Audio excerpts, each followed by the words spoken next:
สบายดีย่าแม่นอนเลิกเดียกมากก็คือหอนไลน์เนาะก็เลยชิฟ้าไปอาบน้ำแต่ว่ากระซ้ำสีน้ำก็คือมุนอยู่ไลน์เติบอยู่และตอนนี้ก็อาบน้ำออกมาเป็นที่เรียบร้อยแล้วเนาะแล้วก็คือไปซื้อของอยู่เซเว่นหนาสิเอามามาร์กตามาขอบตาเพราะว่าหายน้ำซีรีลายเหลืองโผดก็เลยสิมามาร์กไว้เนี่ยเพราะว่ามันคุ้มตาดำเกินไปแล้วนี่เลยเขาก็คือซื้อมาร์กหนาวิกซีมาเนาะบอกเลยว่าหนาละลายถ่ายทั้งหนาทั้งคอทั้งแขนทั้งขาทั้งโตเลยเราหยอกซื้อเนาะมันก็ไปท่าไรขนาดนั้นเราก็สิมากินคอลลาเจนอันนี้ผิวขาวคนบาหากินบ่ขาวแล้วเขาจักเถื่อเราหยอกเราชุ่มเจ้ากับคนดำมันจะเกิดเนาะสิให้เขาตอนนี้ไม่กับเขาเอาบ่ได้แล้วอันนี้ก็คือซาผมนำเนาะผมก็คือยังบ่แห้งแต่กะ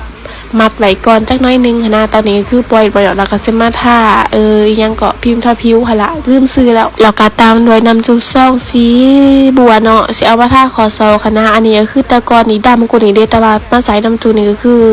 ผิวดีขึ้นเนี่ยจักน้อยนึงแต่กับบริดีขึ้นไรหรอกเพราะว่าเขาก็ใส่มาเรื่อยๆนะมันก็ค่อยดีขึ้นนี่เอามาร์กออกแล้วเนาะก็คือขอบตาดีขึ้นแน่เนาะแล้วก็สิมาบีผมเป่าผมมาแห้งก่อนเพราะว่าต้องสิได้นอนนะเด้บัดนี้ก็นอนก็คือมากินน้ำคอลลาเจนที่ว่าส่งไว้ก่อนเนาะคลิปนี้ก็คือไร้สาระอีหลีเนาะตอนแรกของเฮานี่ก็คือไผเบิ่งจบบ่ขอบใจทุกท่านเจ้าขอตัวไปนอนก่อนบ๊ายบาย